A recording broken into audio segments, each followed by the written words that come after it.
My name is Widya Stuti as a Master of Ceremony for this webinar. Before we start this webinar, let's hear together welcoming speech for Dean Faculty of Marine Science and Fisheries of Universitas Hasanuddin, Dr. Insinyur Siti Aisyah Fatu. The time is yours. Thank you, Widya. Bismillahirrahmanirrahim. Assalamualaikum warahmatullahi wabarakatuh.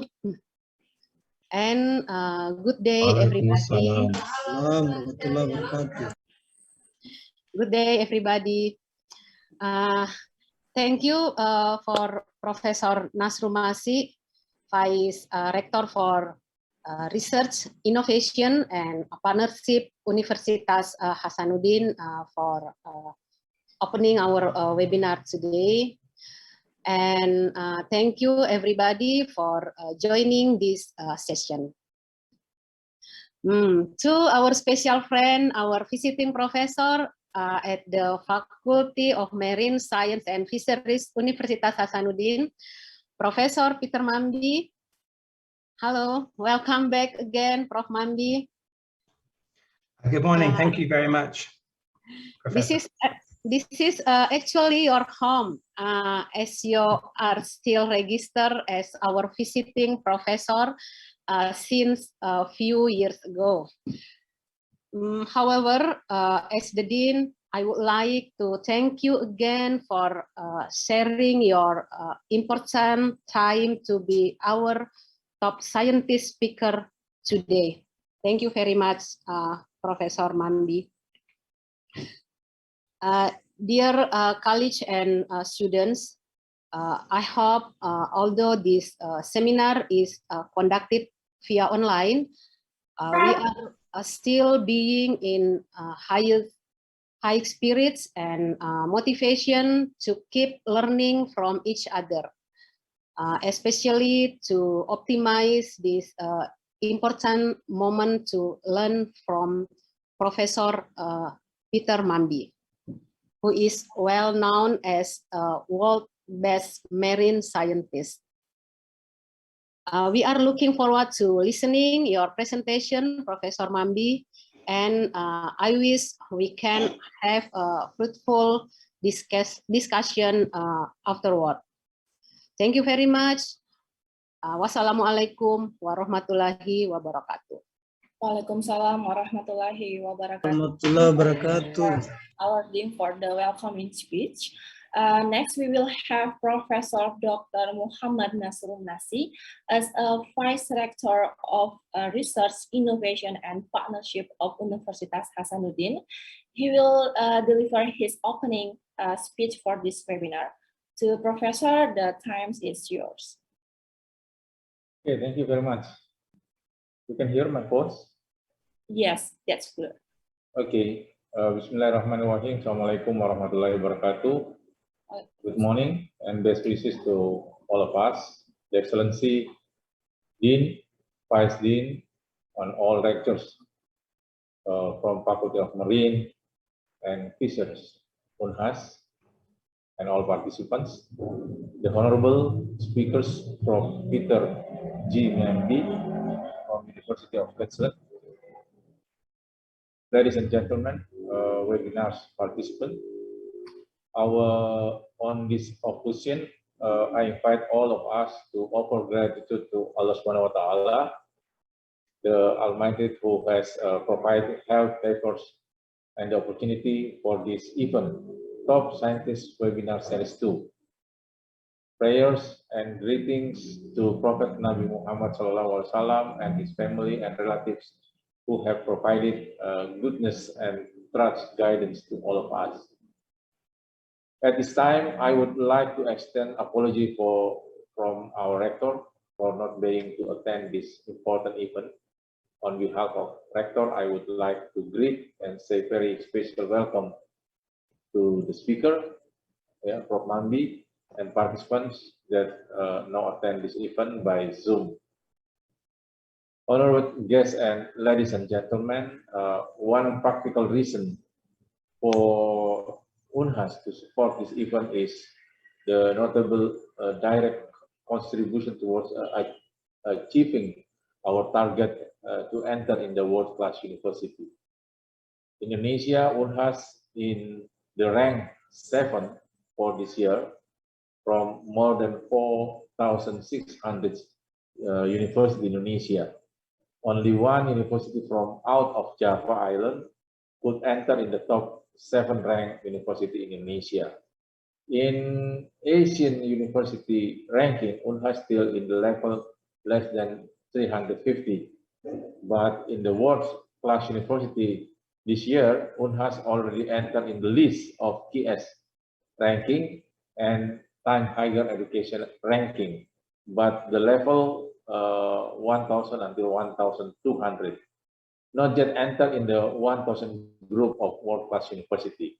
That is why we really hope that and tried our best to catch and enter in the 1,000 group of world-class university by the next year, inshallah.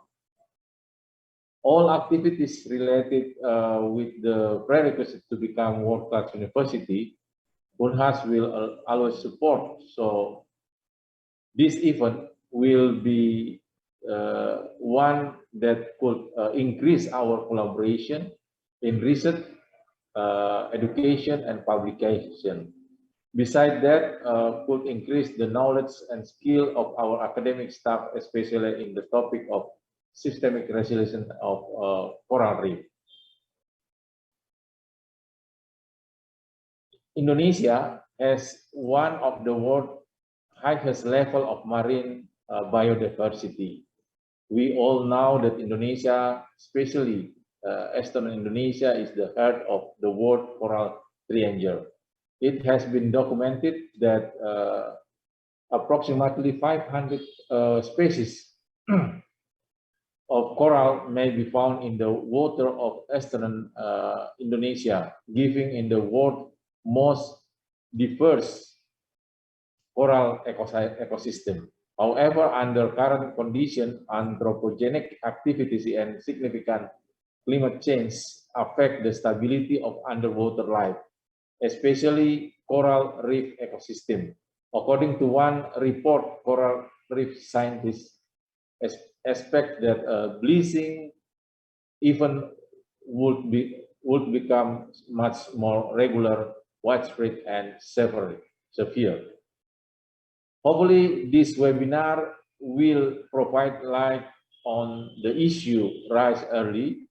Hopefully, through all of this webinar, we will be able to add our effort to ensure the long-term viability of underwater life. Honorable guests and ladies and gentlemen, finally, to all of the organizing committee, especially speakers and participants, may I wish you all an enjoyable and productive lecture. May you all make the most of this occasion, sharing knowledge and networking to enrich and extend current future collaboration and connection, especially University of Queensland and Universitas Hasanuddin. By saying Bismillahirrahmanirrahim, we hereby officially open this event. Thank you very much. Wabillahi taufiq wal hidayah. Wassalamualaikum warahmatullahi wabarakatuh. Waalaikumsalam warahmatullahi wabarakatuh. Terima kasih, Prof. Nasrul. Thank you very much for the opening speech. That was the opening speech from the Vice Rector of Research, Innovation, and Partnership of Universitas Hasanuddin.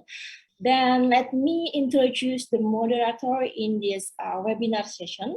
The moderator will guide the webinar session with the speakers to the discussion session. First of all, let me to share the brief profile from our moderator today.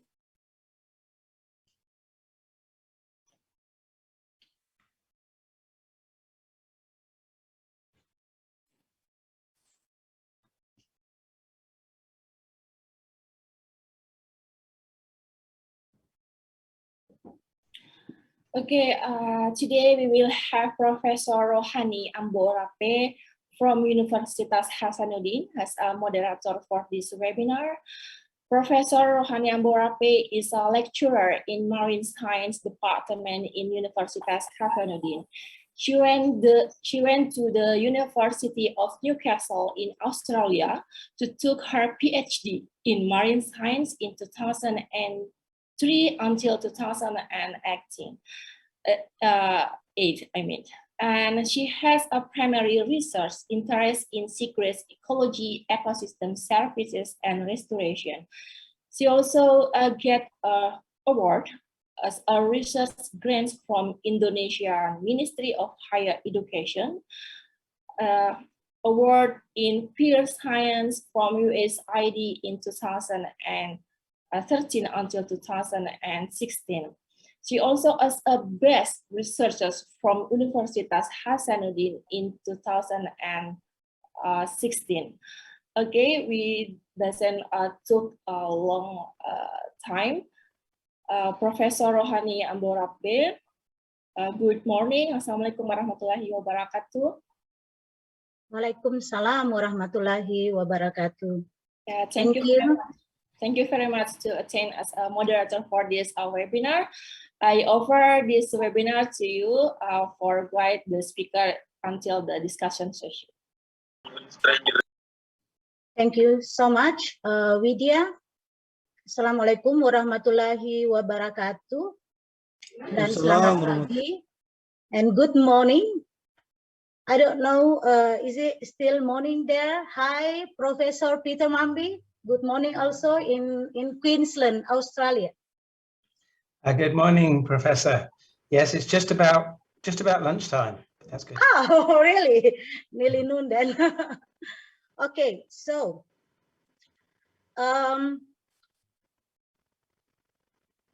the Excellency Prof.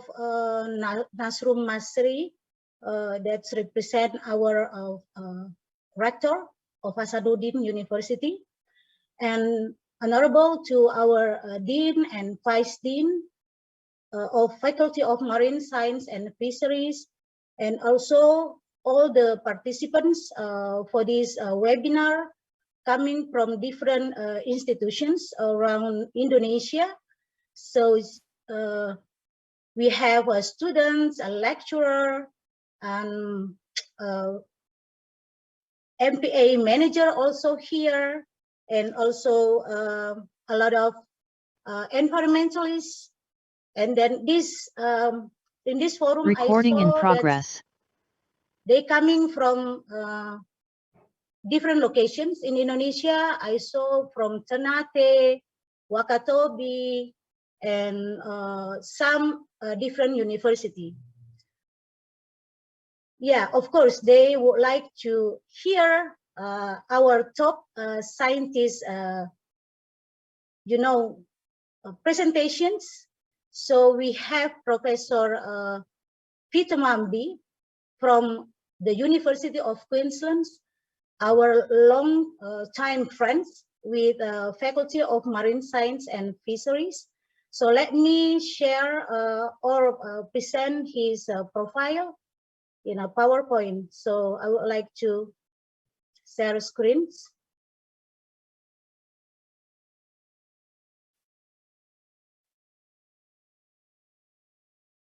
So in these occasions for the Top Scientist Seminar Series 2, our Faculty of Marine Science and Fisheries very glad to have Professor Peter J. Mambi from the University of Queensland, who would like to present his presentation later on.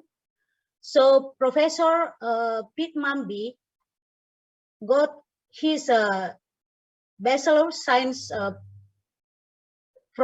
in Marine Biology from University of Liverpool, PhD in Coral Reef Remote Sensing from University of Sheffield, and a NERC postdoctoral research fellow from University of Newcastle, UK.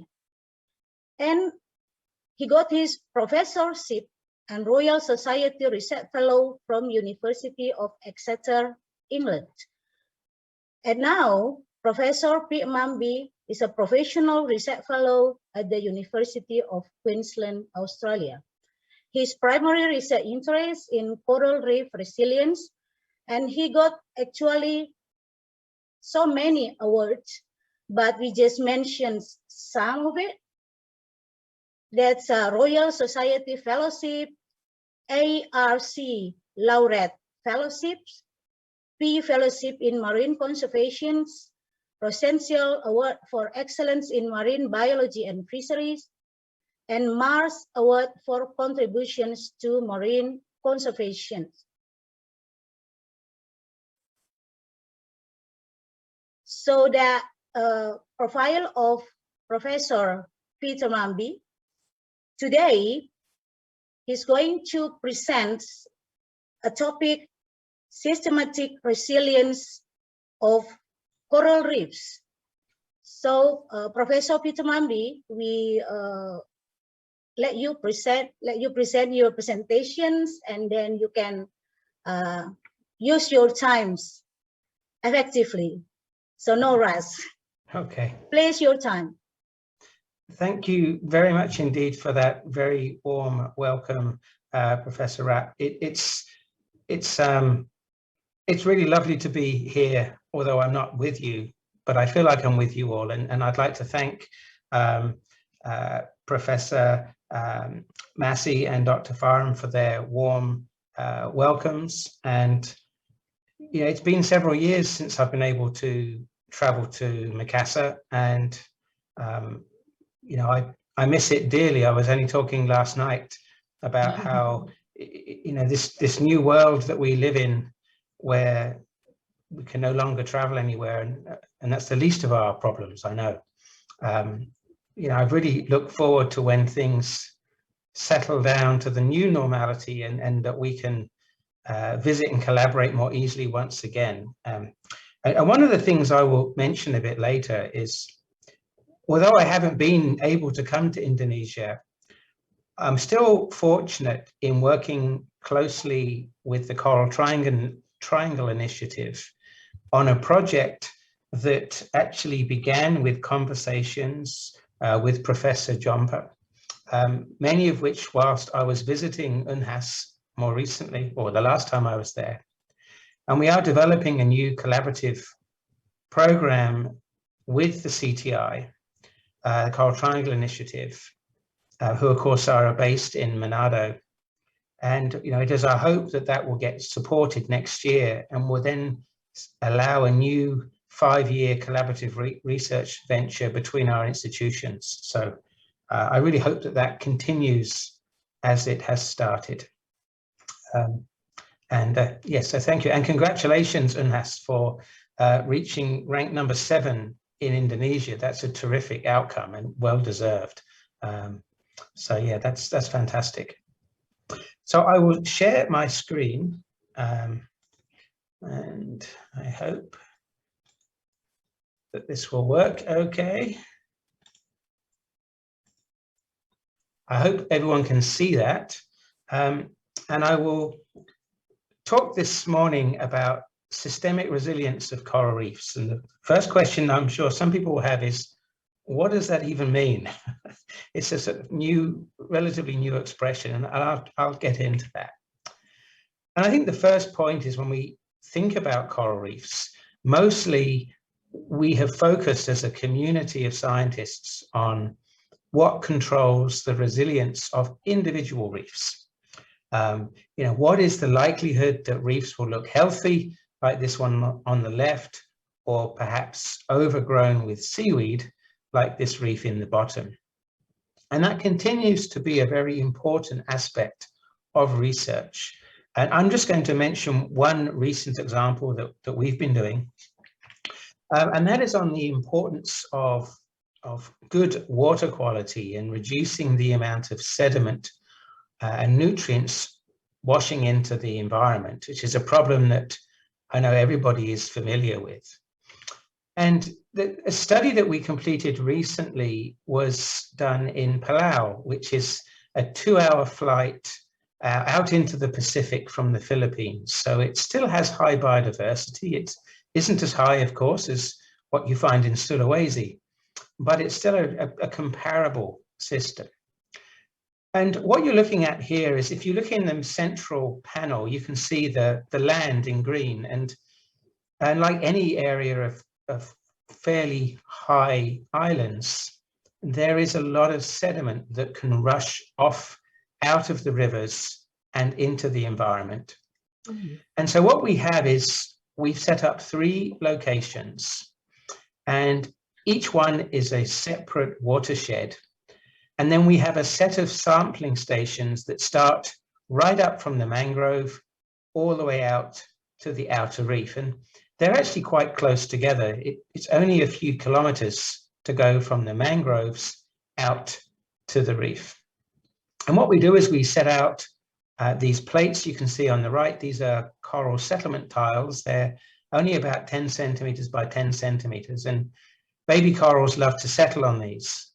So we're looking at how does coral settlement and recruitment, which is of course the first process that has to happen for coral recovery, change along that gradient. And then we also did some manipulations of fish, and we prevented fish accessing the substrate in some of our treatments. This is a control for that. So you can see a partial cage around this settlement tile in the photograph. And what that told us, if we were to plot a graph of, on the y-axis here is the probability of coral recruitment. So these are corals settling and growing for about a year against the sedimentation rate coming into the site.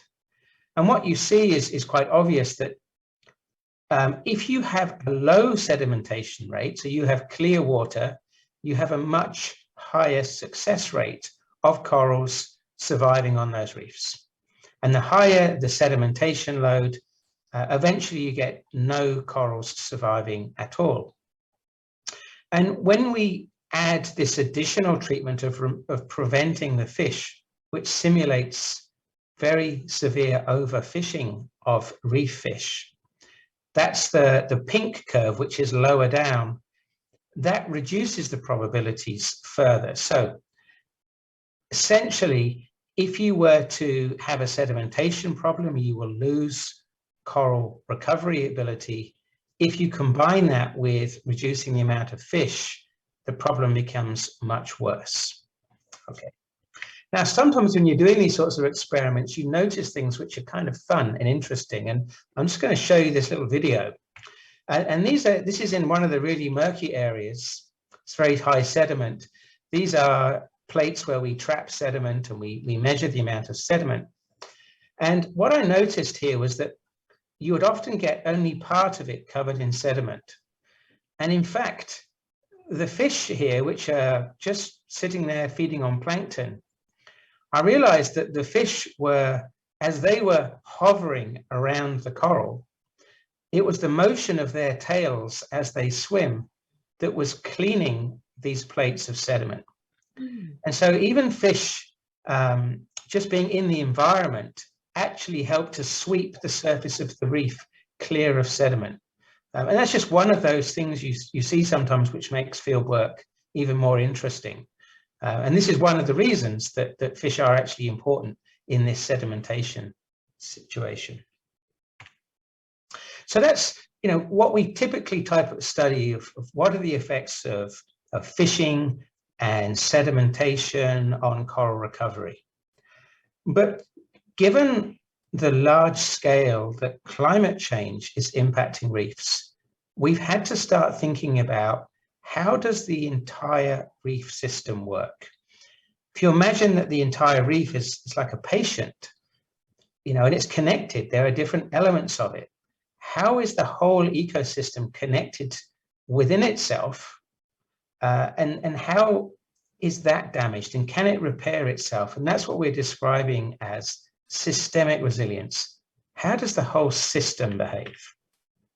And I'm going to focus for the rest of the talk pretty much on Great Barrier Reef.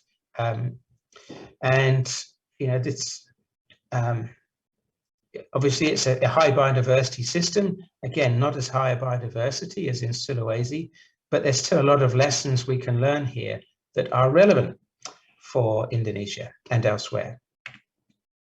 And of course, the big question that we're dealing with is coral bleaching. And here's a bleached coral. This is a reef during a bleaching event. And of course, you can see these brilliant white corals.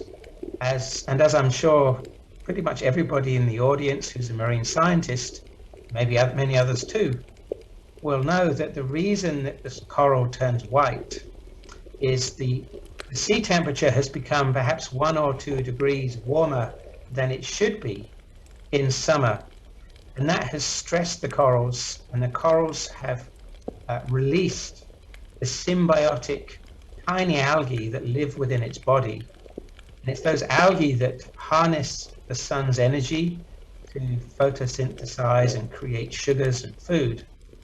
And when it's too hot, those algae break down, and the coral is essentially a completely transparent animal. And when it loses the tiny algae in its body, you're just left with a clear skeleton. And if that bleaching lasts for a few weeks, the corals will often recover. But if it lasts for months, then it often results in large areas of dead coral. So this is coral bleaching associated with these big warming events in summer. So bleaching on the Great Barrier Reef. Well, in 1998 was the first time globally we saw a coral bleaching event. The first ever observation of coral bleaching was in 1983 in the Galapagos Islands. And so we haven't really been thinking about coral bleaching as a problem for more than 40 years. It's not been on people's radar for a long time. And so in the 1980s, there were a few small bleaching events in different parts of the world. 1998 was a huge El Nino Southern Oscillation that disrupted sea temperatures all over the world and led to the first global bleaching event. And it had some impacts on the Great Barrier Reef, like it did almost everywhere. And that got the world talking about coral bleaching. In 2002, Australia had another bleaching event. This one was relatively small. It affected some areas in the sort of south and central areas. But then we had 14 years of quiet. And I wouldn't say that people in Australia forgot about coral bleaching, but they certainly focused on other things. And, you know, there were still other bleaching events in other parts of the world, but nothing serious. In 2016, we had a very rude wake-up call when we had a very large bleaching event. And this particularly surprised everyone because it affected the far northern part of the Great Barrier Reef, which is close to Papua New Guinea, which is arguably the most remote part of Australia. And this is one of the most pristine environments in the world. And it got very severely bleached. So everyone started talking about bleaching. In 2017, it happened again. And then in 2020, it happened again, bigger and worse than ever.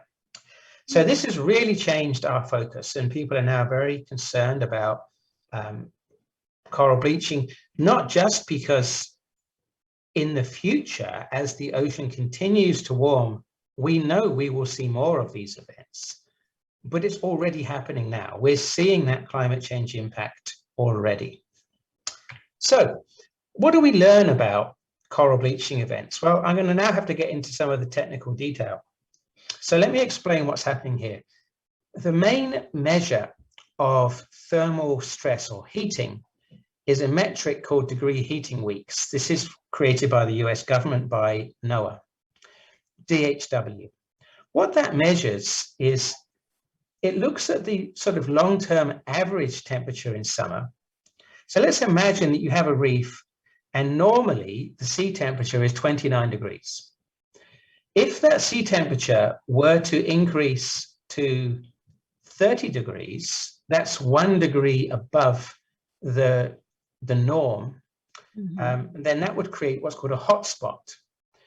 And essentially, it's a little bit more complicated than this, but you just add up these hotspots over time within a 3-month period. And so a DHW of 3 typically means that you might have had 1 degree warmer than usual for 3 weeks in a row. Now, we know, and what this first panel is, so this panel is showing on the y-axis the area of the Great Barrier Reef. The area in red, these are the areas that got bleached. The areas in blue did not. So if we focus on the left-hand bar, we can see that in 1998, about 60,000 square kilometers of the reef was bleached. But if you look at the stress level here, this is DHW of greater than or less than or equal to 3. And that's very low stress. Although it is stress, that generally doesn't affect corals very much. They'll usually survive that. But even then, you can see that by 2020, a very high proportion of the reef got warmer than usual. Something like 90% of the reef has been at least a DHW of up to 3, but not more than that. If we increase the stress threshold, now we're going to DHW of 4. At this point, we start to see corals bleaching. Now, if we look in 1998, not very much of the reef got that warm. Maybe only about 10% of it got warm enough to bleach in 1998. As you go across the graph to 2002, you can see now a lot more of the reef was bleached a little bit in 2002, and then it's gone up dramatically by 2017 and 2020. Now, this is the kind of stress that causes bleaching, but doesn't necessarily kill the corals.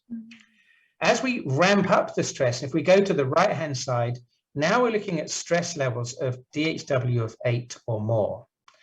Now, that's a very high level of warming.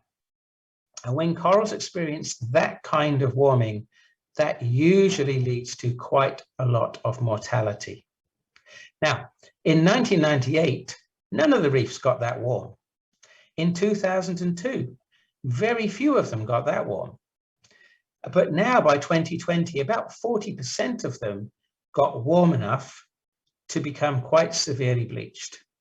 So what this tells us is that the intensity of the warming is increasing. We are seeing more of the high stress bleaching now than we used to. And so more and more of the reef is going to be affected. So it's not just that we've had more bleaching events. The bleaching events have become stronger, hotter. So there's more problems. So what does this all mean?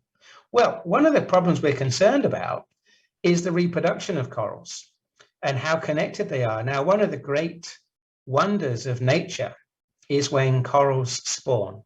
This typically happens after the full moon in summertime, and it can happen more than once a year, but you mostly get one big spawning event a year.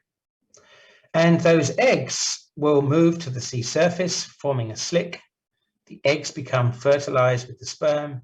They create a larva, and that larva may spend maybe a week, but can be months in the plankton drifting around.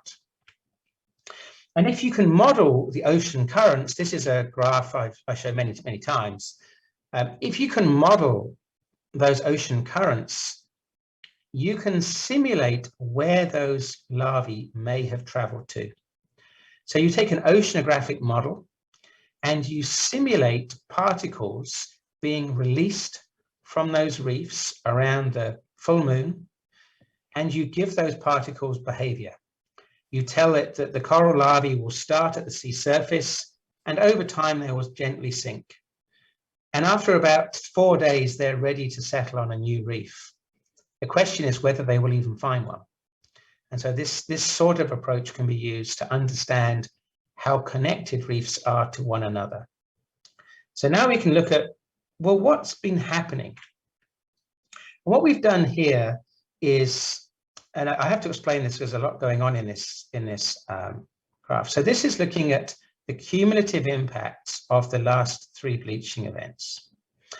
What we're looking at here, all of those reefs on the Great Barrier Reef in red are areas that have been severely bleached in the last 5 years.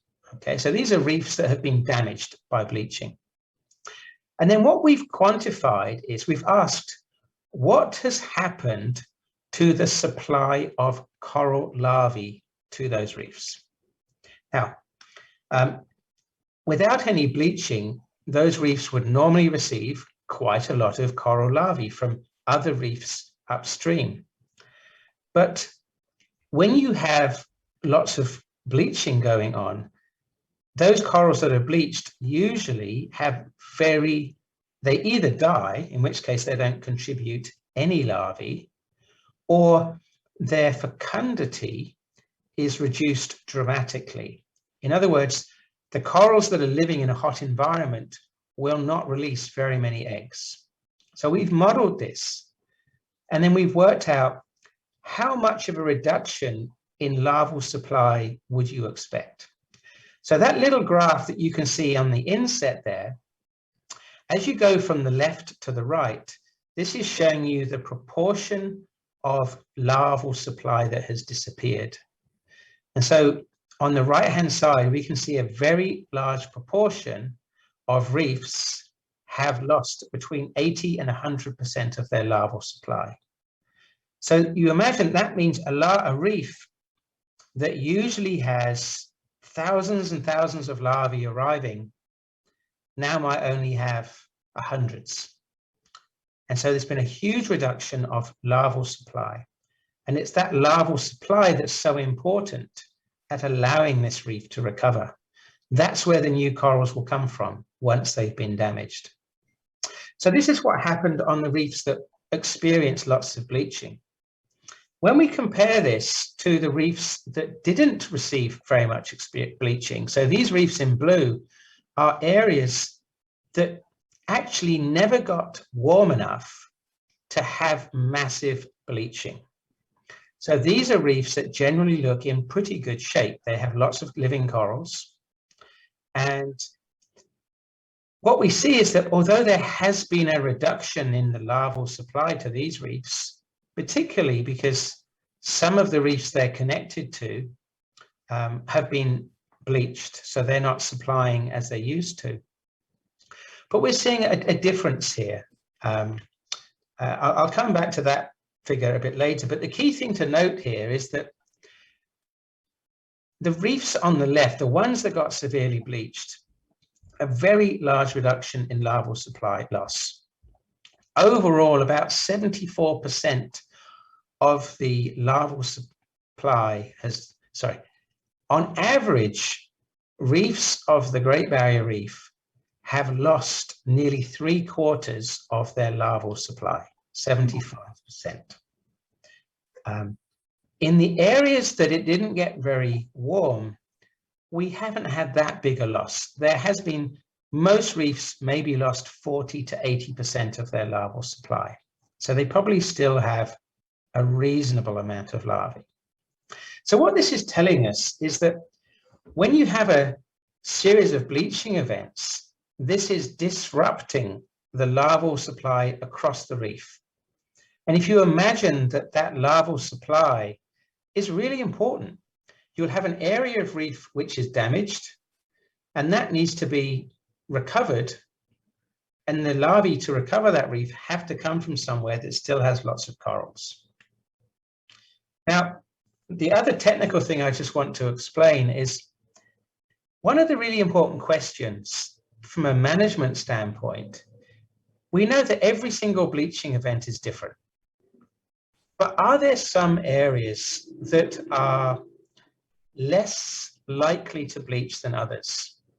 Can you identify refugia, places that generally, because the water is very well mixed, they don't heat up very much? Can you find those locations? And this is how we've done it. Now imagine, and this is just using simple probability theory. So imagine that you had a coral bleaching event, and here we've got 25 reefs arranged on imagine this is a map. Each of these cells is a pixel. And in this case, 9 out of 25 reefs bleached in event A. And imagine we had a second event, like, so that might be the 2016 event. Now as our 2017 bleaching event. Now we've got a random choice. So we still only have 9 out of 25 bleaching. But if those reefs bleached at random, if there was no spatial pattern to this, it's going to look different like it does there. And again, if we have a third event, if these are random events, then you might still only have 9 of them bleach.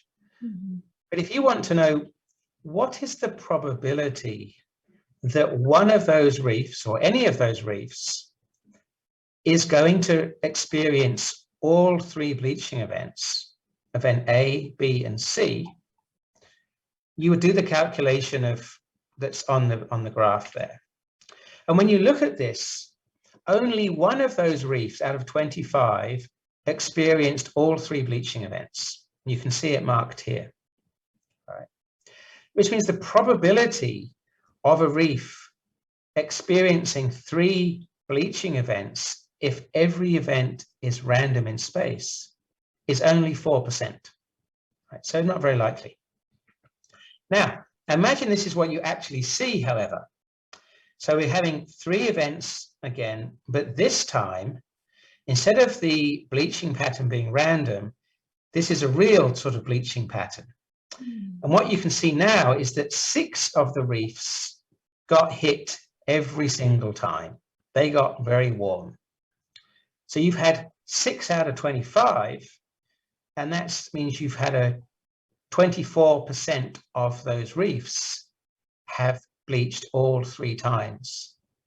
Now that's a lot more than you would have expected by chance. If these bleaching events were independent and it was all random across the reef, you would only have a 4% chance of a reef getting hit all 3 times.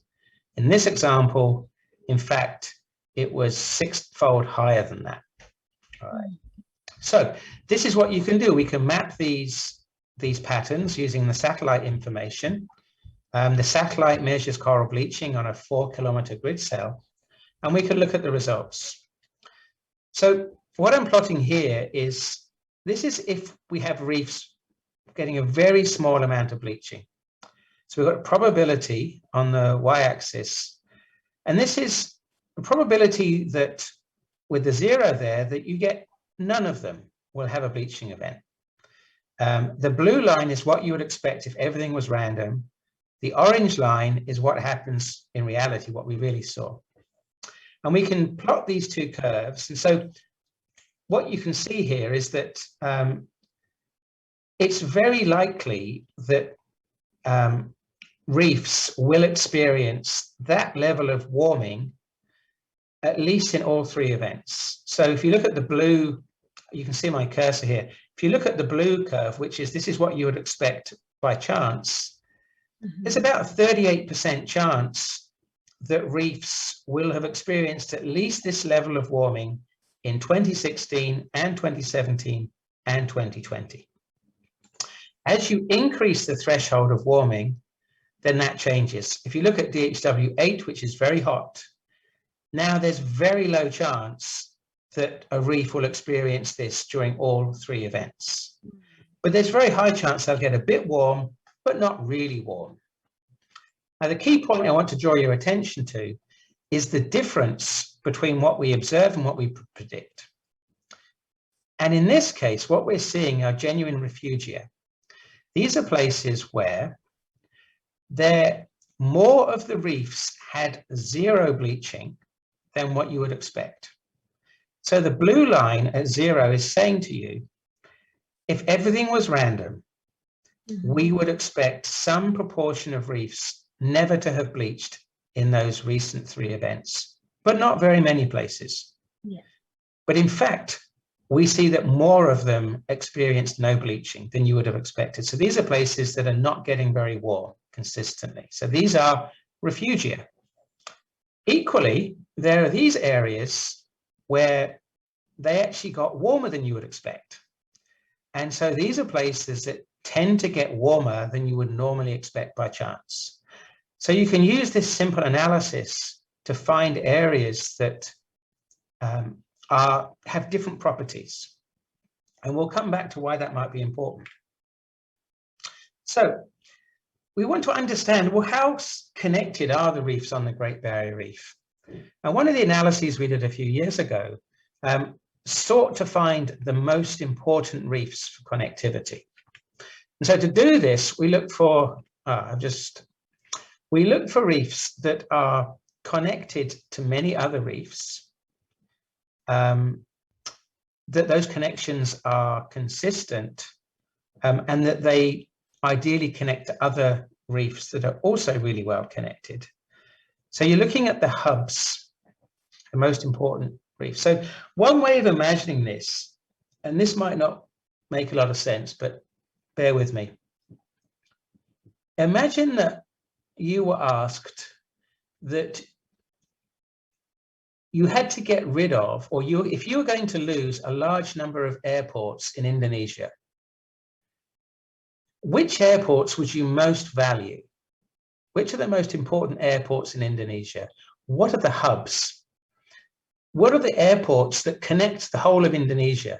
And of course, one of the most important is Makassar, because there are flights coming into Makassar from one part of Indonesia and then heading out to other parts of eastern Indonesia.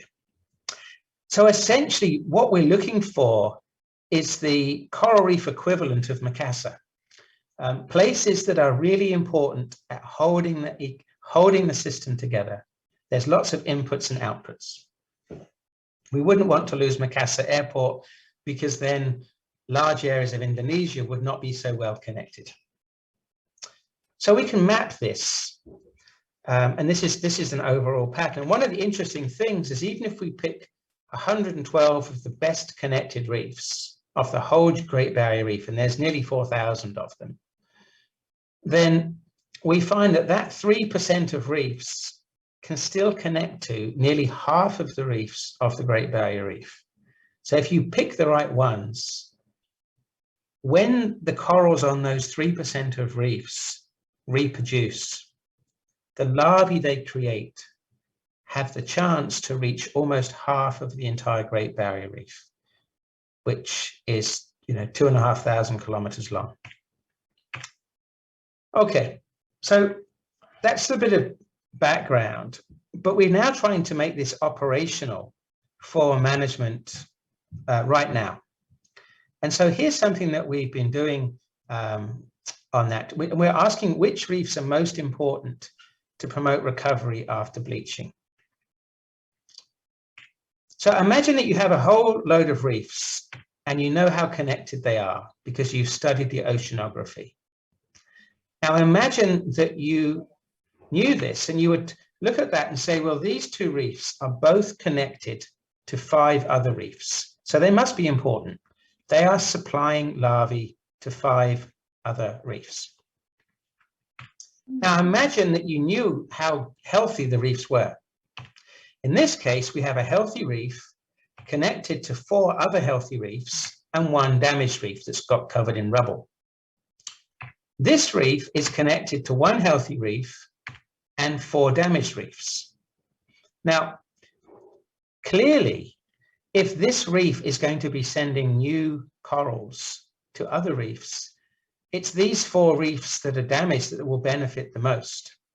So this reef here is the most important one today, because this one can send coral larvae where they are needed. The question is, can we do this on the reef itself? And we created an algorithm to do this. And we're looking for reefs that produce lots of larvae. In other words, these are reefs that are quite large and they have lots of coral. They have the potential to supply corals to lots of places. We then look at their connectivity. We want to find reefs that are strongly connected to other reefs. They're not just isolated on their own. But you really want the reefs that they're connected to be in a state of low cover, where they really need recovery. And so here you're trying to pick the sources of new corals that will help reefs in need. And we're going to try to pick local priorities in each region. Now, one of the challenges that we have, and you would also have, of course, is getting information on large numbers of reefs. And one of the things we've done with this is to collaborate with a citizen science project called the Great Reef Census, led by citizens of the Great Barrier Reef. And this happened October, November, December of last year. And dozens and dozens of tourism boats went out for free. Recording And- stopped. Okay. Is everyone okay? I got a message that recording has stopped. Okay. And we sent people all over the reef to photograph reefs and then go online, upload the photographs. Photographs were interpreted by people. And we managed to survey, how many reefs? There were 30,000 photographs taken. They were analyzed by thousands of people around the world. And that meant we could add another 170 reefs to our information. And so what this does is it's using citizen science. All they have to do is take a photograph underwater, and we can then make a map of where are the most important reefs right now to supply larvae to the places that are damaged. What we then do is that information is used by the Marine Park Authority to send boats to protect those reefs. So where you have some of these reefs that are very important right now, they have lots of coral. One of the pests we have, as you have too, is the crown of thorn starfish, which eats coral. And the way that we control it still is we send boats of divers, and the divers inject the starfish with a small amount of vinegar, and that's enough to kill the starfish. So we're actively trying to protect those reefs and help recovery. And interestingly, those refugia, those places that don't get so much bleaching, they can still reach more than half of the Great Barrier Reef. So this means there is some resilience in the system. It can repair itself to a fairly reasonable level. Okay, this is a coral releasing its eggs. And what this does is this contributes to what's called resilience-based management. And that is management that's directed to protect or enhance natural processes of resilience. To do this, you need to understand how the system works. You need to understand your patient. So this is really working with the reef. It doesn't necessarily change the kinds of things you do. We still go out and kill crown of thorn starfish. We still have MPAs, but it does change where, what, and when you do it to get the best outcomes. So where can you get the greatest value by protecting reefs? And this kind of information has other uses too. So here's an example on the left of, this is a map of the risk of commercial fishing, of poaching, essentially. And on the right-hand side is the importance of those reefs as sources of larvae. And in some cases, you have a high risk of poaching, but this reef is also an important source of coral recovery. So that's a place where compliance or enforcement is targeted, where if poaching happened on that reef, or if there was damage to the reef from fishing, we really don't want to let that happen in a place that's so important. So they prioritize. So here we have, well, I'll just move past that. The other thing that we're looking at is trying to model the future of the reef. And so we've built models over a number of years to try to capture how the ecosystem works. And so we can link some of the oceanographic models of sediments and nutrients, and we know something about how those sediments and nutrients in the water affect the growth rates of corals, their ability to reproduce, and so on. So we can then include that in our models. We can simulate the effects of crown of thorn starfish, cyclones, of bleaching, and create predictions for the reefs, and then test those predictions against long-term monitoring data. And that's what we're showing you here. So the model predictions are shown in the gray lines for different reefs. The red line is the average of those model predictions, and the black and white squares are what the field monitoring data observed. And generally speaking, the model does a fairly good job of capturing what's actually happened on the reef. Once we have a model like that, we can start asking questions about how you might prioritize your management. So we want to know, what is the future of a reef going to look like? And of course, nobody can predict the future. What we can do is simulate what the future could look like. So you might say, well, imagine that we're having a prediction of corals over time. In this example, there are 3 disturbances. They might be typhoons, they might be bleaching events. And then you say, well, if we were to add some management to the reef, how much would that change the outcome? We still have the same disturbances, but how much does that management increase the health of the reef? And that's what most of our current research is focused on. But as I said, no one can predict the real future. There will only be one future, but we can create different examples of the future that seem to be feasible and use that to understand what kind of management might be useful. And we've integrated all of that into some software tools that we're just finishing developing now that allow managers to simulate different interventions on the reef and predict how that will improve the health of the reef in future. So this is quite new for us in Australia to do this. But some of that work actually has happened using those same models in a collaboration that we did with many people in Indonesia under the Seacrest project. And this was Abdi Prianto's PhD work. Abdi is at MMAF in the Marine Planning Department. And what he was doing was using that model to create a relatively simple model of how the ecosystem is connected. And this is parameterized for Indonesia. And it's easier if I just show you what it predicts. So imagine we want to know Recording in progress.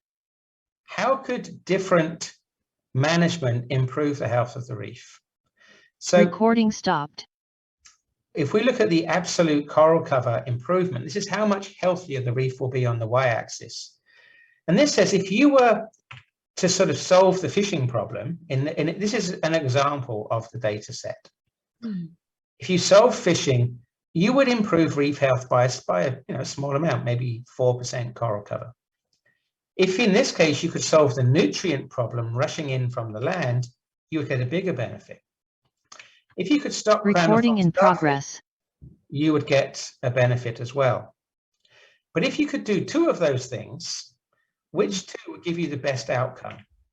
And what we find is that if you were doing fishing and nutrients, you would get a reasonable improvement, but actually it's no better than just solving nutrients on its own. So in that case, it's not really worth doing fishing and nutrients if you're from the point of view of corals. But if you were going to combine fishing and crown of thorns, you now get a real benefit. Or fishing and, nutrients and crown of thorns, you get an even bigger benefit. And the reason this happens is because fishing and nutrients both have the same kind of impact on a reef. Both of those things tend to favor seaweeds, and the seaweeds prevent young corals from growing. So, if you still have one of those problems untreated, then you still have a problem. You need to really solve both of those things. Whereas crown of thorn starfish are a problem for adult corals. They eat big corals. So if you can help reduce the mortality on adult corals by reducing crown of thorn starfish, at the same time as reducing either fishing or nutrient effects, you're then helping the babies as well. So if you can help the babies and the adults, you get a better benefit than just having 2 things that are helping the babies, putting it simply. So this was a tool that Abdi developed. It's available online to help people decide for their area, for the problems that are in their backyard, in their jurisdiction, What are the right management levers to pull? So to conclude, local actions for resilience. I mean, there's a lot we know about this. This is still a very important area of research. We have fairly good understanding of things like sedimentation effects, fishing effects. There's still much more to do, but people have been studying that for a long time. This idea of systemic resilience is an emerging field. There aren't very many studies of this yet. And one of the things we find is that there's a lot of variability in reef vulnerability and their ability to contribute to recovery. Some areas get hotter than others. Some areas are cool. Some areas are strongly connected by larval supply to many other reefs. Other areas are quite isolated. And if you understand this information, you can target your management. So this is really what we see as a major opportunity to manage ecosystems and boost resilience where it can be boosted. But although we do this, nature will always have many surprises up her sleeve. There's lots more for us to learn. And I'd like to thank by just thanking some of the people that I've been collaborating with in the work presented today. Particularly that the project that we're developing with Professor Jompa, and which I hope will involve many colleagues across Indonesia. We've had a number of conversations that I hope that project under the Coral Triangle Initiative will develop fully next year. We have a fairly mature proposal which has been created by the Coral Triangle Initiative, and that would help implement some of these sorts of ideas in collaboration to modify that and improve it through our partnerships in Indonesia, as well as with your neighboring countries. So thank you very much, and I hope I haven't spoken for too long. Thank you, Professor Pete Mambi. So that's so nice presentations, very clear, because you're showing us a lot of video to be able to deliver your material to the participants, to the audience. And then I think I myself more understands about that phenomena rather than just reading a book or reading a journal. So I hope all the participants agree with me that your presentation is great, that's so interesting, and then you deliver it in a very nice way, showing a lot of video and case by case. Now we invite questions from the participants. You can write in a chat room, or you can raise a hand to directly asking the questions, please.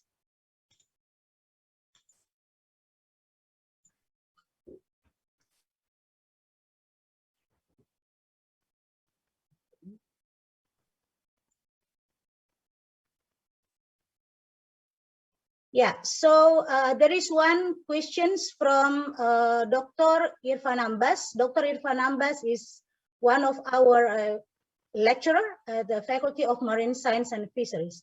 So please, Dr. Irfan, raise your questions directly. Please unmute Dr. Irfan. Okay, I could ask to unmute. Yep, good. Please unmute yourself. Yeah. Oke. Ini saya mau tanya gara-gara nggak ada yang tanya. Okay, thank you very much, Prof. Rohani, for giving me a chance to have questions. Good afternoon, Prof. Mambi. I'm very pleased today to hear your presentation. It's really opened my mind about how to manage. My background is aquaculture, but I'm very impressed with the presentation. So hopefully from this, we also could learn how our college as aquaculturists could also contribute to manage to the ecology, or especially to recover this coral disappear, right? What I catch here, I'm also sorry because probably I missed some of the point because my connection, internet connection is not very well. So sometimes I miss the voice, yes, the presentation, but from the point I can catch here several. One of the most important is the which contribute to the coral ecology is temperature, right? 1 degree increase for several weeks, yeah, can cause a severe damage to the coral, right? But when I was in Australia, I don't know how this in the future for the coral reef scientists studies, whether how this because probably with using current technology we can recording temperature, right? We can do mapping, etc. And because when I study my PhD at Curtin University back in 1960, 2010, right, I already use small devices, right, and put that in the Meron pond, yeah, to record the temperature for the whole year, right? So probably this kind of devices, I don't know, probably you already think about it, right? Your team, I mean, and also you also mentioned the current, yeah. The current also very influence the survival, because the current will bring the direction of the coral reef to which. But I'm not marine ecologist, so but what I think probably the yearly data of the current direction, yeah, already also available. So probably this kind of things can be put together to estimate, to predict which area which really affected by the temperature, which one is probably affected by the sedimentation, etc. What I want to know more about the temperature, right? Because especially if I don't mistake that the increase of 1 degree of the temperature, but probably this only happened in like in Australia, because the whole year in Indonesia is a tropical country. Probably this effect, I don't know, yeah, because I don't know much about the coral reef. Probably also will affect or similar effect will in Australia or Indonesia. What I want to know about the effect of this, because temperature and current most probably correlated, right? How distant, how large the area, yeah, we can say the similar temperature, right? Is there any data so far that we can find that which area where the temperature is fluctuated, yeah? And also, is there any data so far, especially the coral in Indonesia, where in one area is more important to the coral reef area region, which may contribute larvae, yeah, coral reef larvae to the nearest area, yeah. So we can socialize this to the local that you have to keep this area as an important coral reef larvae sources for the nearest region. I think that's all for now. I hope my question is clear enough. Thank you. Thank you very much, Dr. Irfan. That's very clear. Thank you, and a very good question. You know, so the first thing is, yes, Indonesia has had bleaching events. The larger event that I recall was in 2010. There may have been some since that I'm unaware of. But Indonesia has been relatively lightly affected by bleaching so far. And I hope that continues, but I doubt it will. Your point about temperature and currents is important because we now are able to narrow down where these cooler parts of the reef are, and we're now trying to figure out why is it that they are cooler. And it certainly does seem to reflect the currents in some areas where there's some parts of the reef have very high tidal flow. And it could be that those areas of high tidal flow are dragging cooler, deeper water up into shallower locations. So that's a very active area of research now. And so for the temperature data, we mostly rely on satellite data, but of course that's just sea surface temperature. Increasingly, we are trying to create more accurate predictions of temperature into the future. And for that, we do need to use the in situ loggers that you mentioned. And there are a few places up and down the reef where we have permanent moorings that measure temperature and salinity and pressure. And those data are being used to help downscale the climate models to give us a more detailed understanding of what will happen in future. And then lastly, your point about aquaculture, there's a lot to be learned about how to farm corals effectively to help restoration activities. That's a very important area of research too. So I totally agree. Thank you. Thank you, Prophet Mambi. So the next questions that's in a chat from Jans Lalita. So he's asking how your opinion, is it climate change to coral reef is unpredicted? Yes, I think, thank you for the question, Jans. We have done some modeling of climate change on the reef, and it's quite a depressing thing to do. When we look at the sorts of emissions, greenhouse gas emissions trajectories that we are currently on, the models predict that without adaptation, genetic adaptation, which we're still trying to model, we haven't got there yet. But without that by 2050, reefs in Australia will be really struggling. There will be low coral cover, and coral bleaching will be happening about once every 2 years.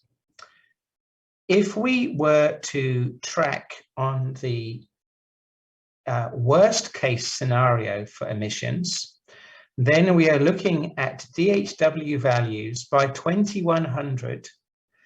The DHW will be around 40. Currently, it's about 8. So corals are dying at DHW 8, and we're expecting to see DHW 40 by the end of the century. On the other hand, we have recently finished doing some work modeling the most ambitious Paris climate change scenarios. If we were to go to 1.5 degree of warming, which is very ambitious, then by the end of the century, DHW will still be about 8. And so that does allow us to have reefs in future.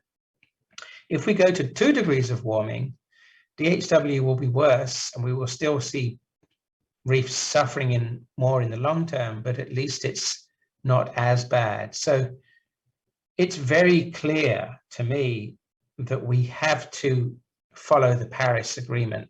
If we cannot do that, then reefs have a very bleak future. Okay, thank you, Pete. The next question is from Dr. Aida. Please, Dr. Aida, you could you can unmute yourself and then you can raise your questions, please. Ibu Aida. Oh, Ibu Aida. Probably she has. Oh, okay. Okay, Ibu Aida. I cannot unmute. Oh, okay. But now I can. Okay, yeah. Okay, thank you. Hi, Professor Peter Mambi. I hope you still remember Yes. our last. Yes. I never Forgot. at the first our meeting in the Luxembourg when we have on. Yes. And there was a conference, and you always mention about the Elvis Presley somethings. Yes. That's always remind me. And I never forget you taking chili sauce to the conference dinner and putting it on the steak. Yeah, I always bring my chili sauce on my own. Okay, that was interesting talk of you, and since I was mostly my last works on the herbivores on the coral reefs, and you mentioned one of your slides about the herbivory effect or factors, and you showed a video, and I just noticed that most of the fish on your video was the Pomacentrids, the damsel fishes.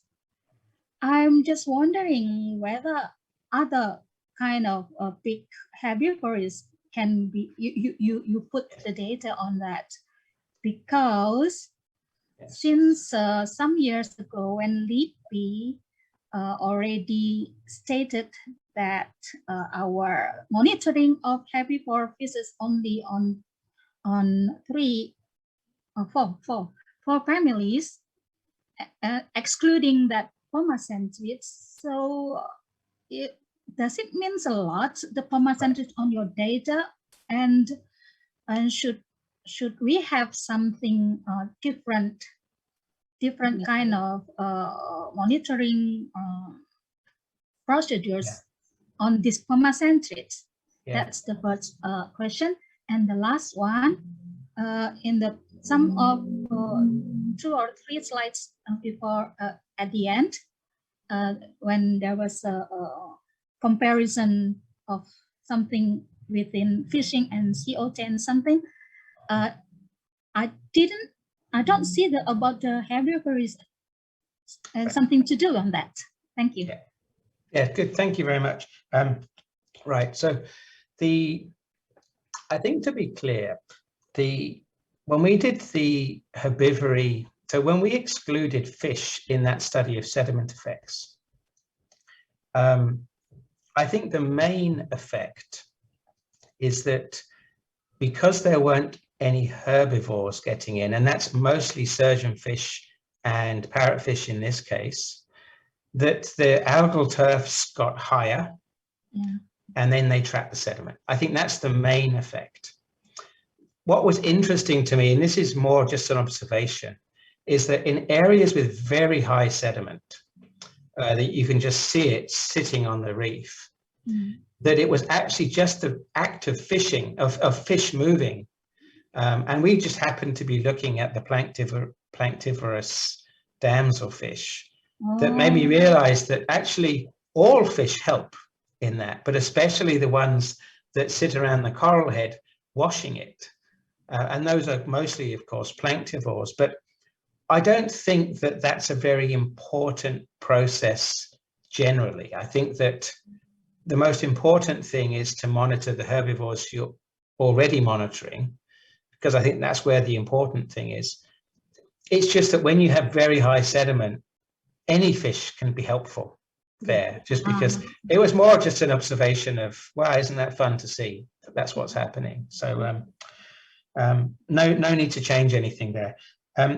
On that slide with the fishing, what we did there was we simulated if you had a reef that had problems of few herbivores, plus high nutrients, plus crown of thorn starfish, so this was a reef that has a lot of problems.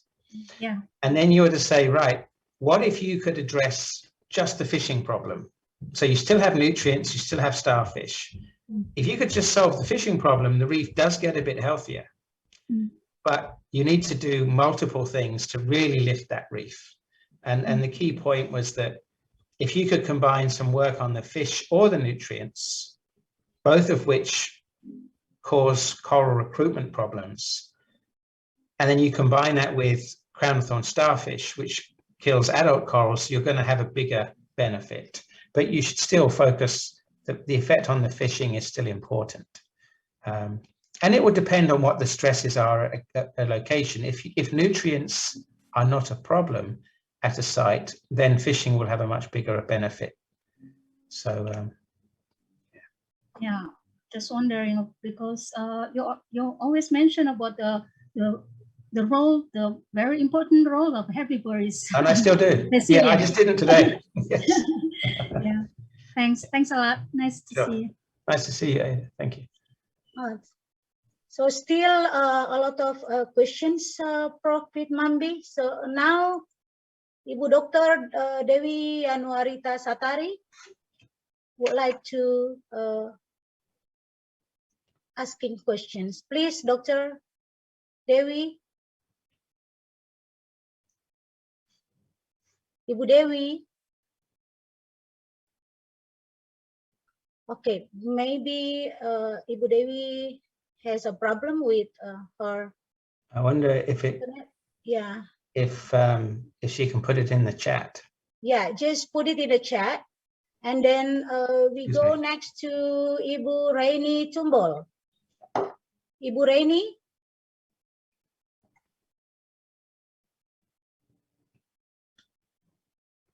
Oh, still unmute. Yeah. Panitia, please unmute the participants who would like to asking questions. Yeah, Ibu Raini Tumbol, please. All right, thank you very much. Yeah. Hi, Professor Peter.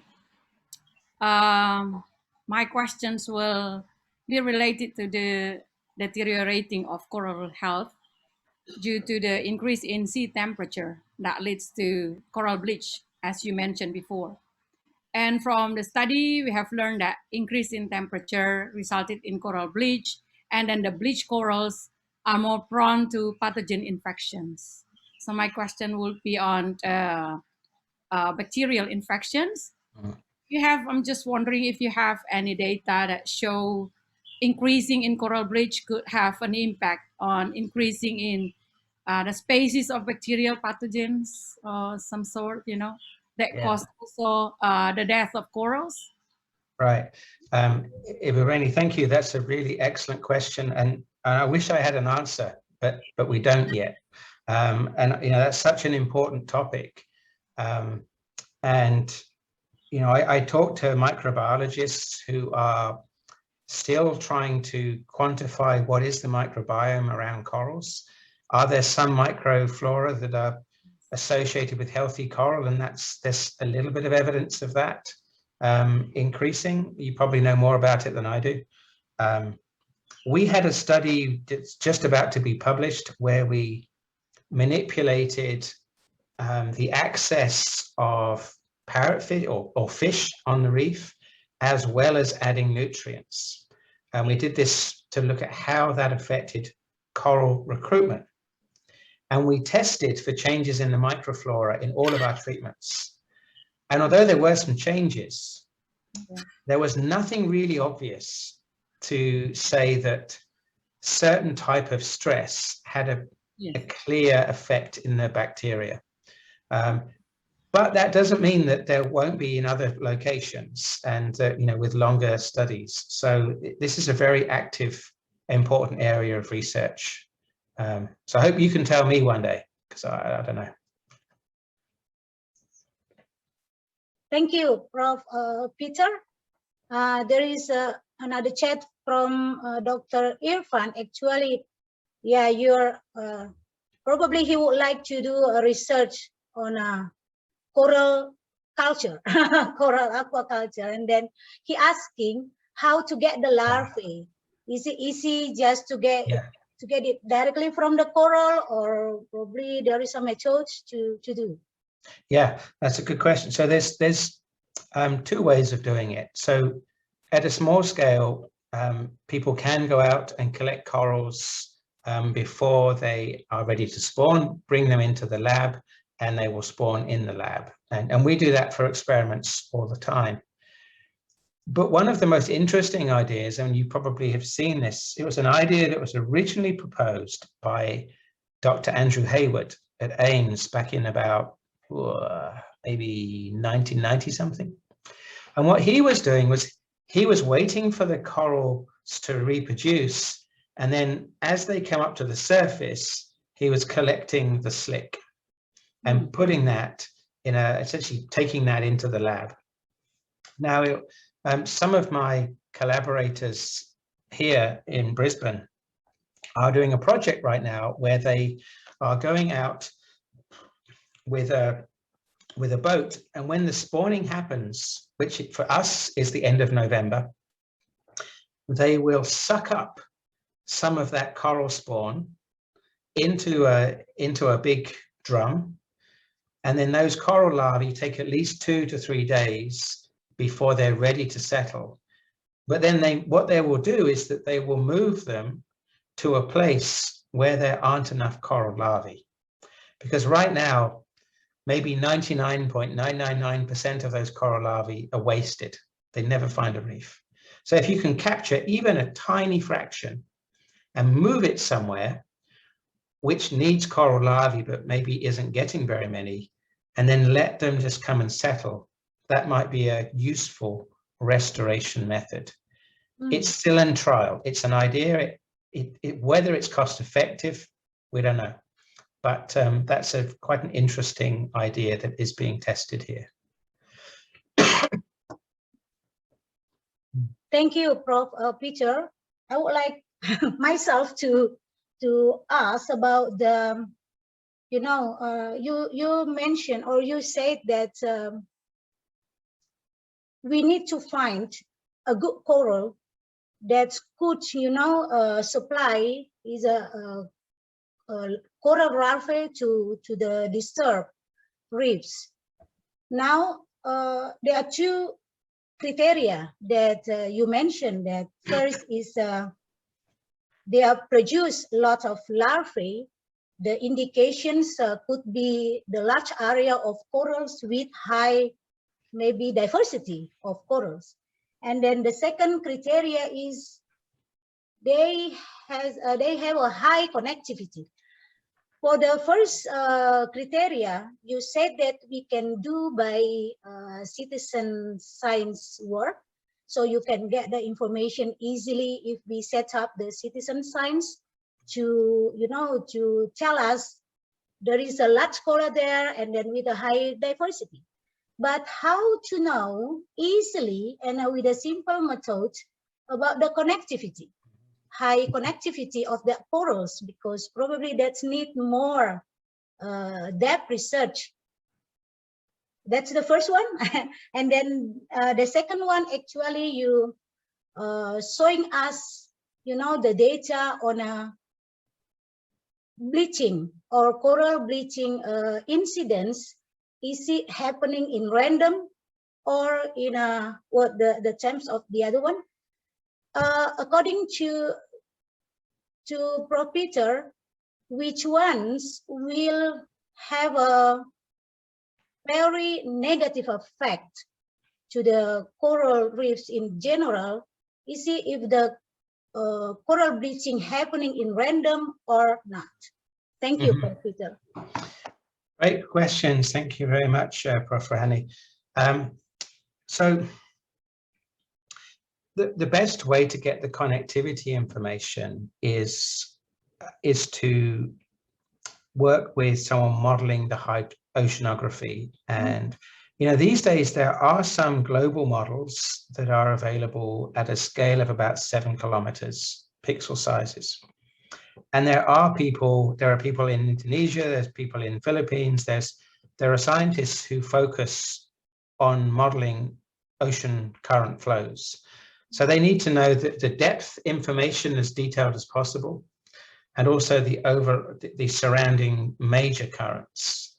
And then they can use that with some existing modeling software that's available to make smaller models of the ocean currents. And once you have a model of the ocean currents, then you need to then locate where the reefs are and simulate the release of, you just drop particles and give them behavior. So at the moment, this is really done by specialists in that field. And so some of that work has been done for fish in parts of Indonesia. I know there's been some work done at UNHAS on genetics of corals. And that genetic information is very helpful to validate the predictions of these models.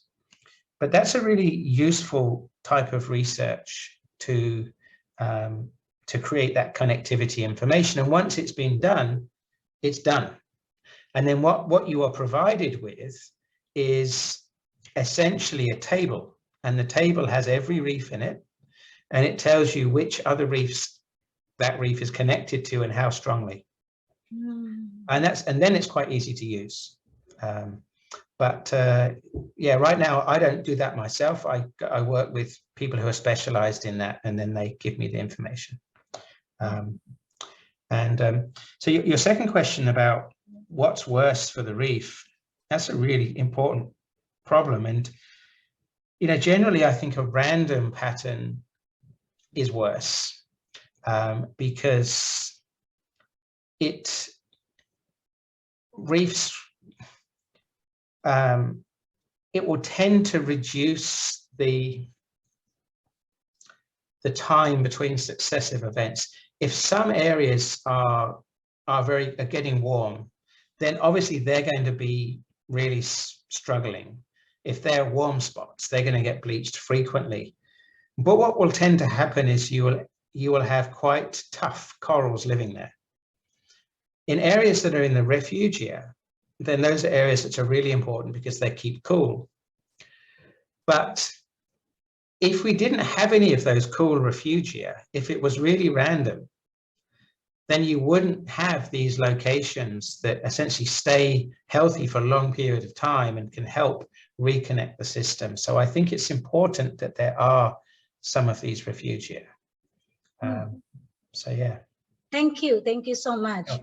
Now we go to Ibu Dewi, so she put her questions in a chat.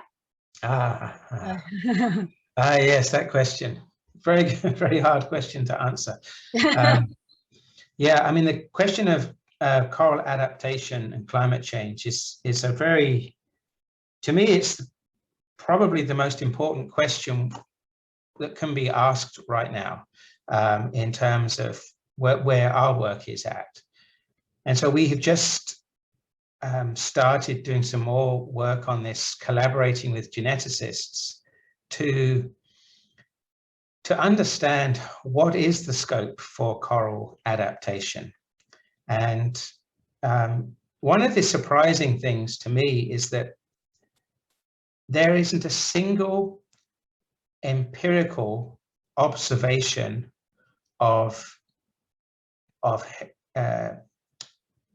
heredity of whether these traits of corals that are perhaps more tolerant of thermal stress, is that got a genetic basis? We don't know. There's been some work done on it, but it's still unclear the degree to which that we know that there's a lot of genetic variability, of course, and some corals are more tolerant than others, but whether those genetic benefits can be passed on to the next generation is unknown at this point. So it's a hugely important question, but one that we're struggling to answer. So we now have a few years of funding to collaborate to get further on that question. But it's going to be a challenge, but a very important one. And the question you raised about mesophotic corals, that's another very interesting issue. So for those that aren't familiar, mesophotic reefs are a bit deeper, from about 30 meters down to, well, typically 50 meters, but they can go a lot deeper. And I have a PhD student who has been modeling the effect of warming at the surface and the effect of warming at mesophotic depths. And she is finding that there are some areas that really aren't warming as much. And so I do believe that mesophotic reefs will have some refugia for a while. So they will remain cooler for quite a long period of time, but not forever.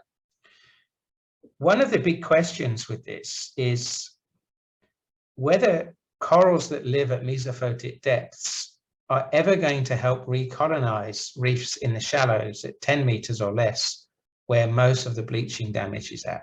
So if you imagine right now, reefs on the top are getting bleached and dying. Reefs at 30 to 40 meters are usually not suffering from coral bleaching very much. So you might think that these corals, which are healthy, would send larvae to the shallow areas to help them recover. A lot of the studies that have looked at this have found that's not happening, and that the corals that are at the deeper depth are genetically different to the corals in the shallower depth.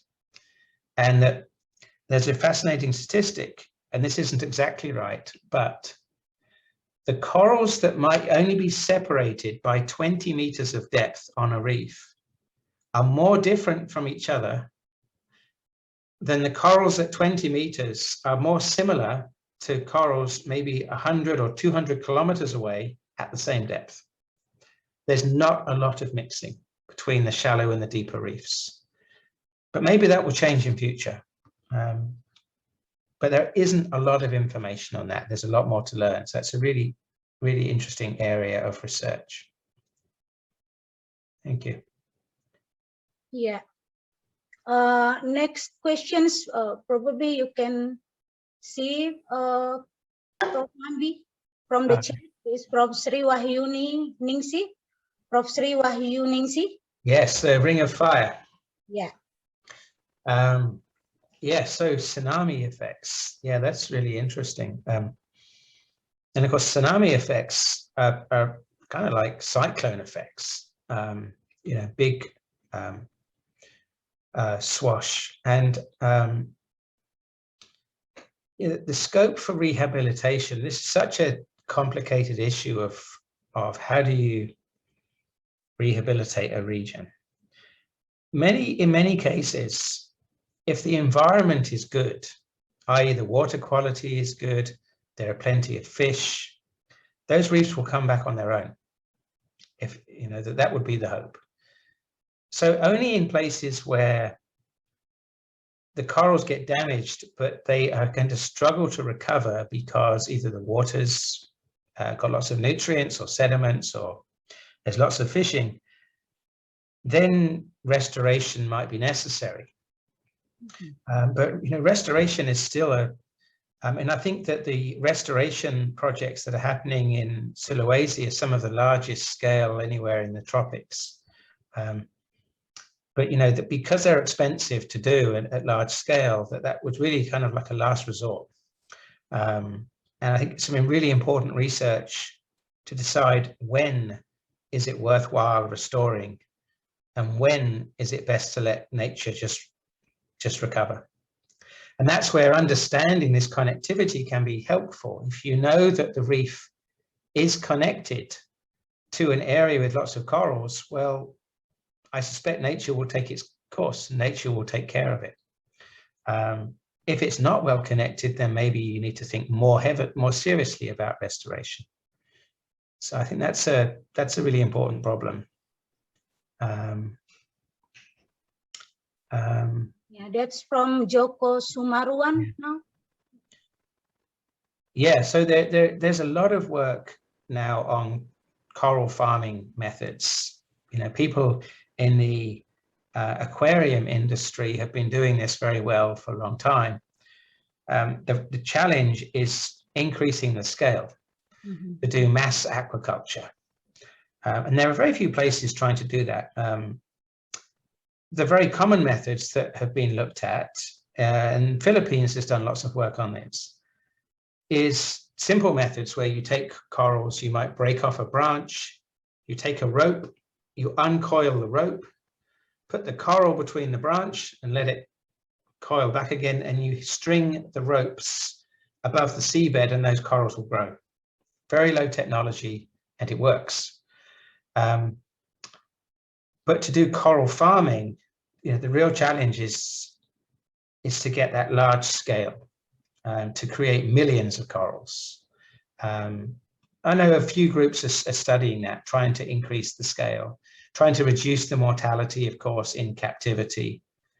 And then there's an important question about when do you put the corals out on the reef? Because if you put them out when they're too small, they won't survive very well.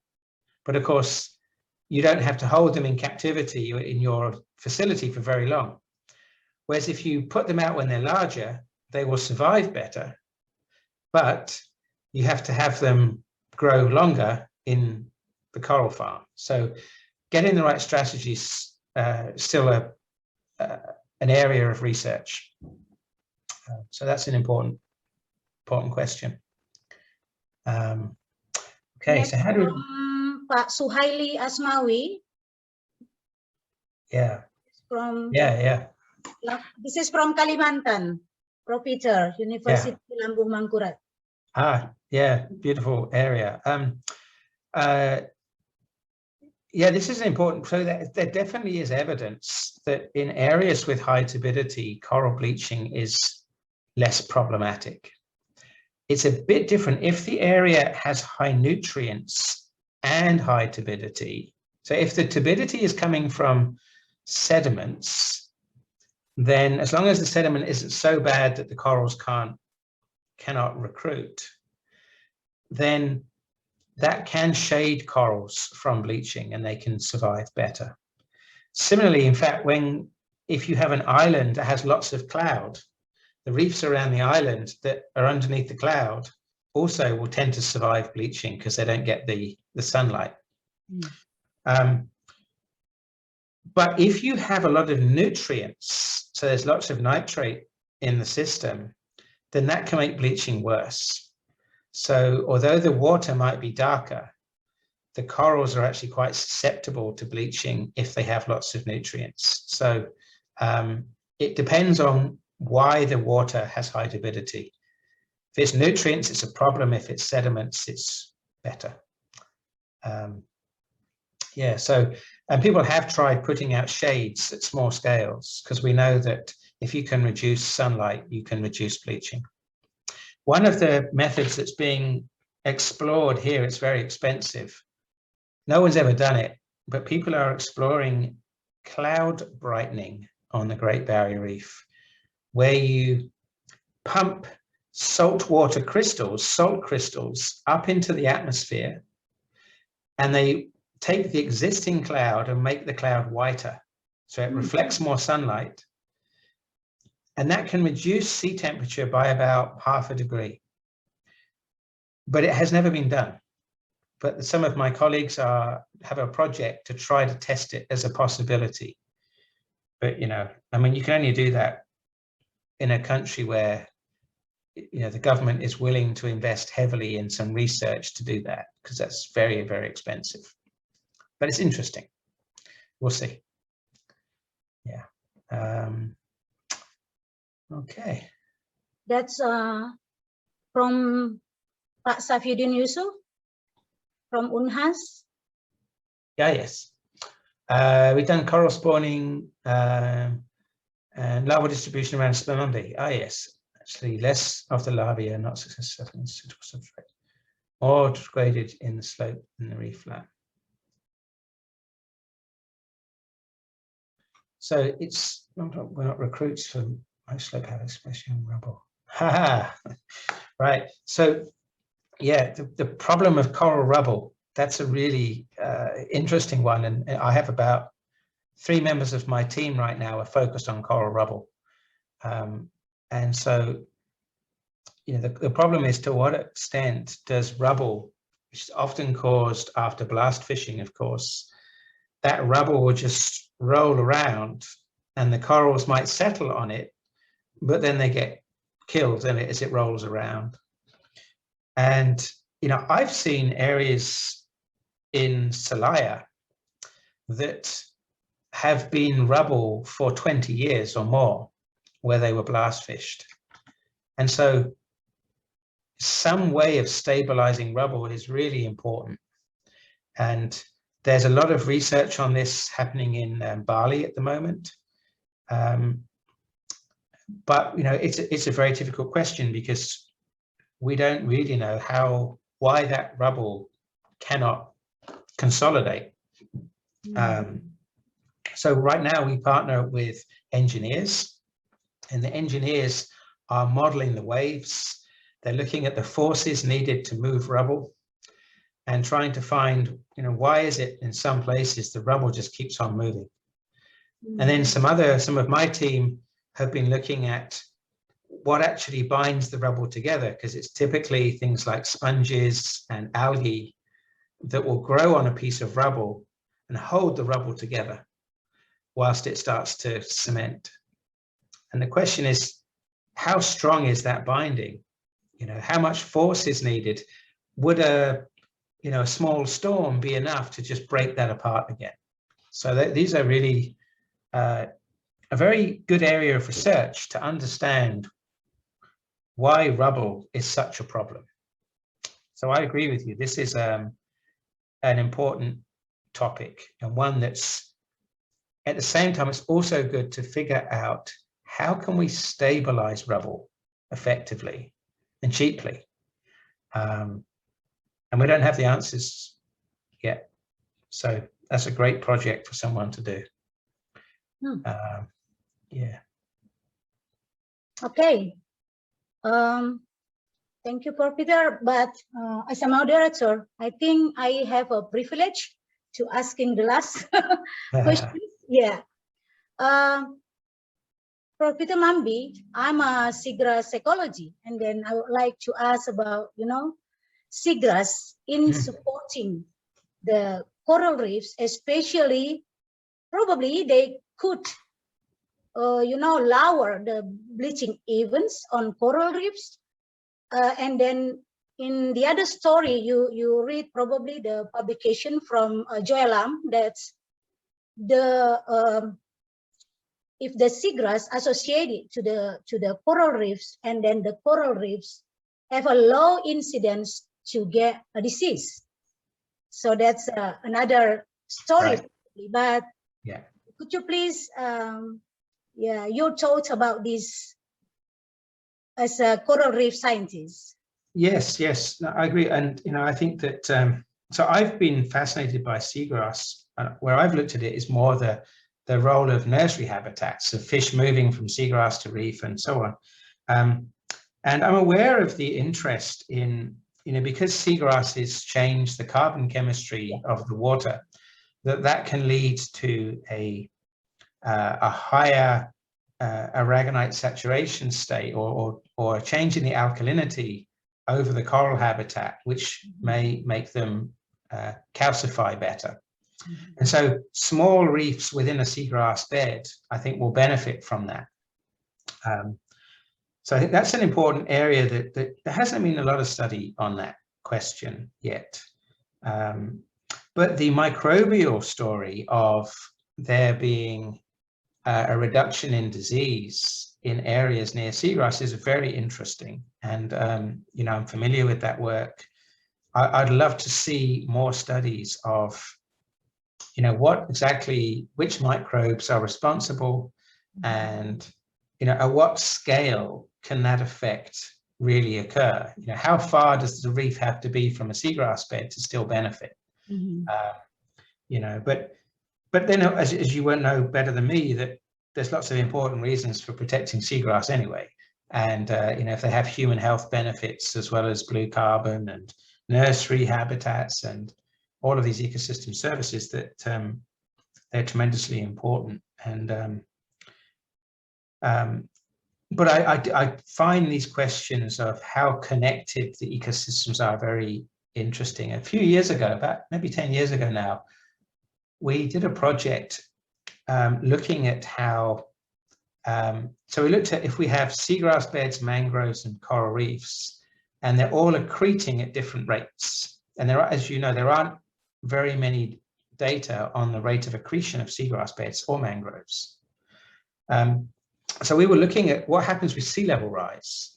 So we're working with engineers to model how the waves pass over the reef into the lagoon, and how if you add sea level rise, but the different habitats are accreting at different rates, what does that do for the amount of wave energy coming into the lagoon? And it was very interesting. And of course, that because the reef habitat is the first, the waves hit that first, so that's quite important at breaking those waves. But then if you go into the lagoon, then of course the depth of the seagrass bed, sorry, the depth of the seagrass under the sea surface will have a big effect on the waves. So if seagrasses are able to keep accreting, then that helps to keep those lagoons shallow and force the waves to break. But if the seagrasses aren't able to keep up with sea level rise, then those lagoons will get deeper and there'll be more wave energy reaching the shore. And of course, it will reduce the photosynthetic capacity of the seagrass to some extent. I just find all of that stuff really interesting, you know, how these ecosystems connect. So that was a paper we did, which I'm happy to send you.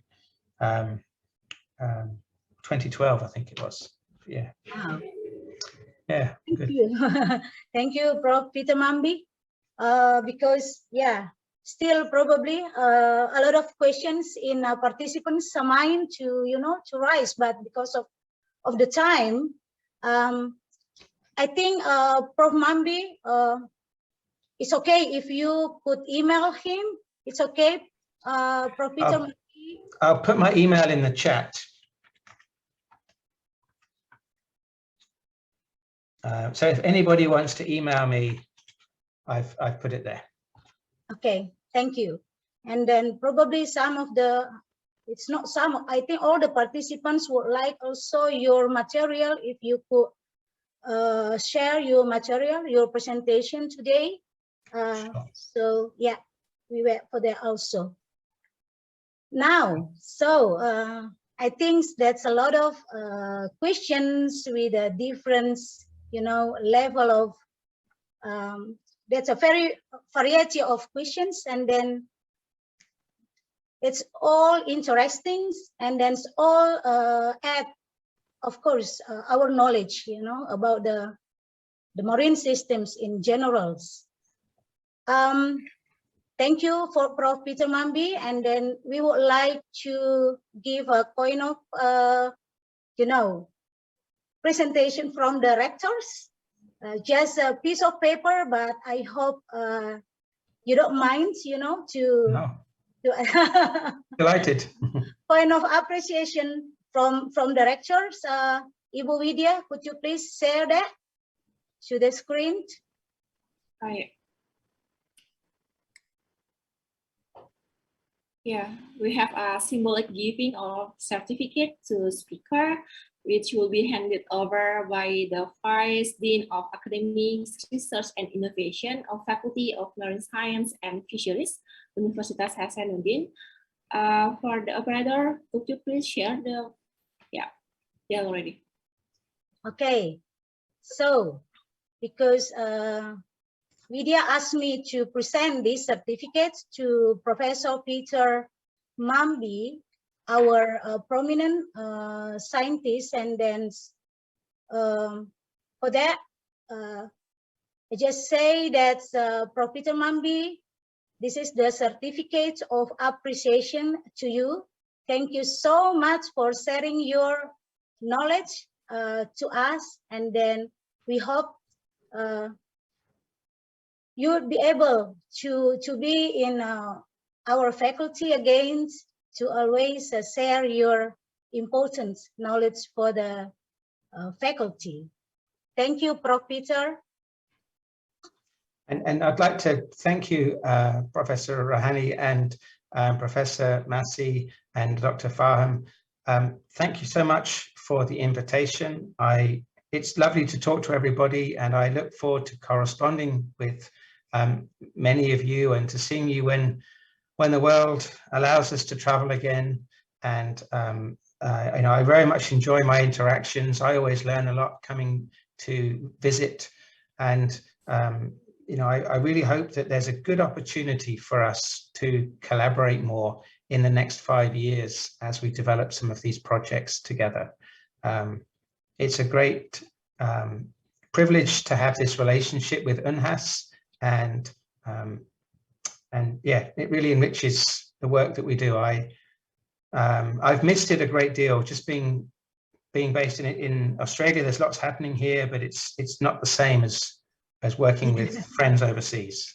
And so I'm deeply honored, and thank you. Terima kasih. Thank you, Prof. Peter.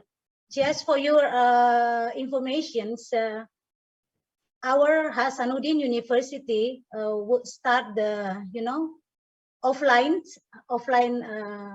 class because the pandemic, the COVID is lowered down now, and we hope it's continue to be decreased. And then I think we able to have the scientists like you to come to UNHAS again. Hopefully next year it will be, everything is okay.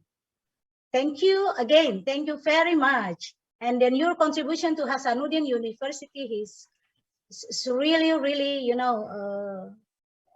high. So we have become, like they said that we are now in a world ranking, even though it's still thousands, but we are there. We already visible, That's because of contribution from our partners, including Prof. Peter Mambi. Thank you so much. Thank Okay, you. I give it back to the Ibu Widya as a MC. Thank you very much for our moderator, Professor Rohani Amborape. Before we end this webinar, for all of the participants, could you please switch on your video so we can take a photo session for this webinar?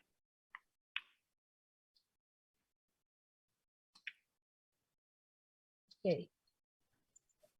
For committee, could you please take a photo session? Wait. Okay. 1, 1, 2, 3. Okay, again. 1, 2, 3.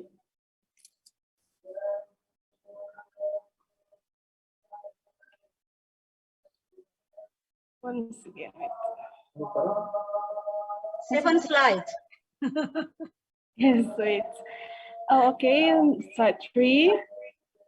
1, 2, 3. okay. 1, 2, 3. 1, 2, 3.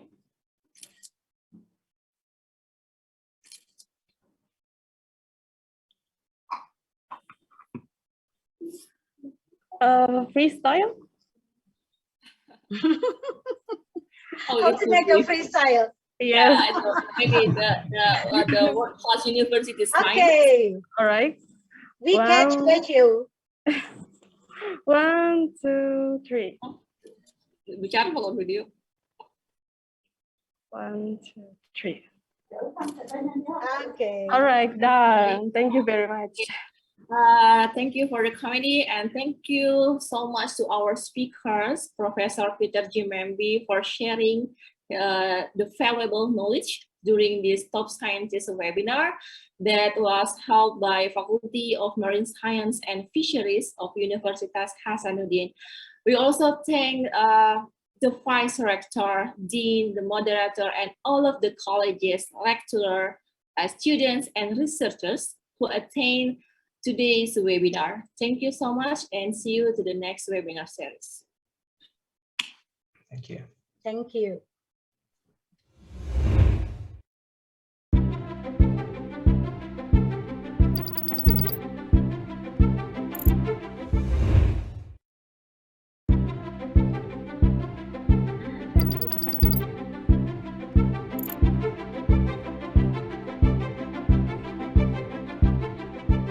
Welcome to Hasanuddin University. Hasanuddin University is one of the best universities